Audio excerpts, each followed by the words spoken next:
დაბადება. თავი 51. 2 წლის თავზე სიზმარი ნახა ფარაონმა, თითქოს ნილოსის პირას იდგა. და აჰა, ამოვიდა ნილოსიდან 7 მშვენიერი და ხორცსავსე ძროხა და ბალახობს ლერწმიანში. მერე 7 უშნო და გამხდარი ძროხა ამოვიდა ნილოსიდან და გვერდში ამოუდგა იმ ძროხებს ნილოსის პირას.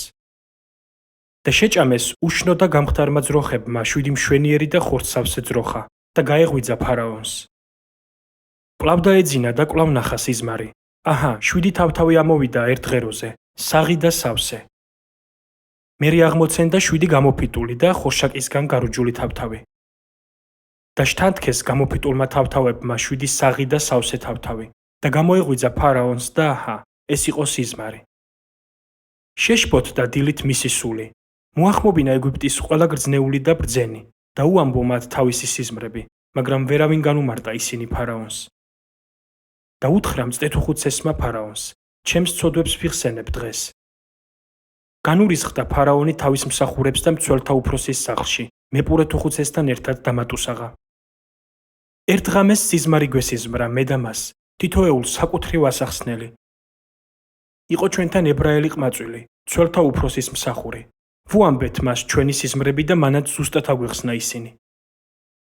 როგორც აგვიხსნა, ისი აგვიხდა. მე ჩემს ადგილზე დამაბრუნა ფარაონმა, ის კი ჩამოკიდა. მიავლინა კაცი ფარაონმა და მოაყვანინა იოსები. სასწრაფოდ ამოიყვანეს დილეკიდან. გაიპარსა იოსებმა, სამოსელი გამოიცვალა და წარუდგა ფარაონს. უთხრა ფარაონმა, სიზმარი მესიზმრა, მაგრამ არავინაა ამხსნელი. შენზე გავიგე რომ იცი სიზმრების ახსნა. მიუგო იოსებმა ფარაონს, მე რა ძალმიც, ღმერთი უპასუხებს ფარაონს სამშვიდობოდ. და უამბო ფარაონმა იოსებს, სიზმარში ნილოსის პირას ვიდექი. აჰა, ამოვიდა ნილოსიდან 7 მშვენიერი და ხორცსავსე ძროხა და ლერწმიანში იწყეს ბალახობა. მერე კიდევ 7 სხვა ძროხა ამოვიდა, მეტისმეტად უშნო და გამხდარი. მთელ ეგვიპტეში მათზე უშნო არაფერი მინახავს. დამჭლებებულმა და უშნო ძროხებმა წინა 7 საღი ძროხა შეჭამეს. შთანთქეს, მაგრამ არ ემჩნეოდათ, რომ მათ შიგნეულში იყვნენ შესული. ისეთივე უშნონი დარჩნენ, როგორც მანამდე იყვნენ და გამეღვიძა. კიდევ ვიხილე სიზმარი, 7 თავთავი ამოდის ერთ ღეროზე, სავსე და კარგი. აჰა, სხვა 7 თავთავიც აღმოცენდა მათ შემდეგ, გამოფიტული, წვრილი და ხორშაკისაგან გარუჯული. წვრილმა თავთავებმა 7 კარგი თავთავი შთანთქეს, ვუამბე მისნებს, მაგრამ ვერ განმიმარტეს. უთხრა იოსებმა ფარაონს, ერთი და იგივეა ფარაონის სიზმრები. ღმერთი უცხადებს ფარაონს რის გაკეთებასაც აპირებს. 7 კარგი ძროხა 7 წელია, 7 კარგი თავთავით 7 წელია. ეს ერთი სიზმარია. მათ შემდეგ ამოსული 7 გამხდარი და უშნო ძროხა 7 წელია. 7 გამოფიტული და ხორშაკისგან გარუჯული თავთავით შიმშილობის 7 წელია.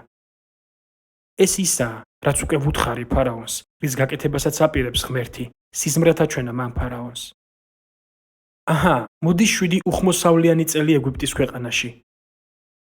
მას შემდეგ შიმშილობის 7 წელიწადი დადგება და დავიწყებული იქნება სიუხვე ეგვიპტეში და შიმშილი დააუძლურებს ქვეყანას. ვეღარავინ გაიხსენებს სიუხვეს იმ შიმშილობის გამო, რომელიც დადგება, რადგან მეტისმეტად მძიმე იქნება იგი. და რა კი ორჯერ გამეორდა ფარაონის სიზმარი, ეს იმას ნიშნავს, რომ ღვთისგანაა ეს საქმე და აღარ დააყოლებს ღმერთი მის აღსრულებას. ახლა გამოძებნოს ფარაონმა და დააყენოს ეგვიპტის ქვეყნის გამგებლად გონიერი და ბრძენი კაცი. ბრძანოს ფარაონმა და ზედამხედველნი განაწესოს ქვეყანაზე, რომ მეხუთედი აღთევინოს ეგვიპტის ქვეყანას სიუხვის წლებში. დააგროვონ მომავალი კარგი წლების მთელი საზრდო, ფარაონის გამგებლობაში მყოფ ქალაქებში დაახვევონ საზრდოთ ხორბალი და შეინახონ. ხოლო 7 წლიანი შიმშილობის დროს, რომელიც დადგება ეგვიპტის ქვეყანაში, ეს მარაგი საზრდო იქნება ქვეყნისათვის. და არ დაიღუპება შიმშილისაგან. მოეწონა ფარაონს და მის ყველა მსახურს ეს სიტყვა. უთხრა ფარაონმა თავის მსახურებს, ნუ თუ ვიპოვით ასეთ კაცს, რომელშიც ღვთის სულია. და უთხრა ფარაონმა იოსებს, რა კი ღმერთმა შენ გაუწყა ეს ყველაფერი, არავინაა შენზე გონიერი და ბრძენი. შენ იქნები ჩემი სახლის გამგებელი, შენი სიტყვით წარიმართება მთელი ჩემი ხალხი, ხოლო ტახტით ვიქნები შენზე ამაღლებული. უთხრა ფარაონმა იოსებს, აჰა, დაგადგინე მთელი ეგვიპტის ქვეყნის გამგებლად. და წაიძრო ფარაონმა ხელიდან ბეჭედი და გაუკეთა იოსებს. ბისონის სამოსლით შემოსა და კისერზე ოქროს ზეწვი ჩამოკიდა.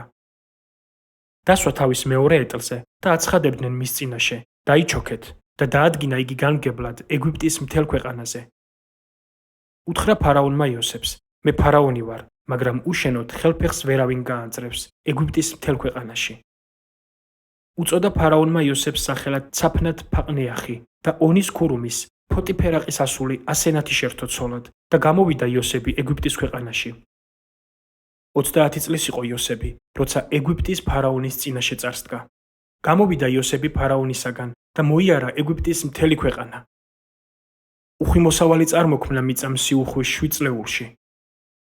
და შეაგროვა იოსებმა მთელი 7 წლის მოსავალი, რომელიც ფრიად უხვად მოვიდა ეგვიპტის ქვეყანაში და საზრდოდ დაუდგინა ქალაქებს. თითოეულ ქალაქს თავისი შემოგარენი მინდვრებიდან აღებული მოსავალი დაუდგინა საზრდოდ. ზღვის ქვიშასავით დაახვალა იოსებმა ხორბალი, იმდენი, რომ შეწყვიტა მისი აღრიცხვა, რადგან სათვალავი აღარ იყო. ორი ვაჟი შეეძინა იოსებს შიმშილობის წელიწადის დადგომამდე, რომლებიც ასენათმა, ონის ქურუმის, ფოტიფერაყის ასულმა უშვა. და დაარქვა იოსებმა პირმშოს სახელად მენაშე, რადგან თქვა, ღმერთმა დამავიწყა ყოველგვარი ტანჯვა და მამაჩემის სახლეული. მეორეს დაარქვა ეფრემი, რადგან თქვა, ნაყოფი არ მყო ღმერთმა ჩემი წამების ქვეყანაში. დასრულდა სიუხვის 7 წელი, რომელიც ეგვიპტის ქვეყანაში იდგა. და დაიწყო შიმშილობის 7 წელი, როგორც თქვა იოსებმა, ყველა ქვეყანა შიმშილობდა, ხოლო ეგვიპტელებს კი ჰქონდათ პური.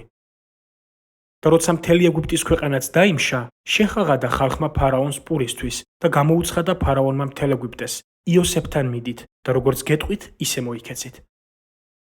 შიმშილი იყო დედამიწის ზურგზე და გახსნა იოსებმა ყველა ბეღელი და მიჰყიდა პური ეგვიპტელებს, მაგრამ ძლიერდებოდა შიმშილი ეგვიპტის ქვეყანაში. ყველა ქვეყნიდან მოდიოდნენ იოსებთან პურის საყიდლად, რადგან გაძლიერდა შიმშილი დედამიწაზე.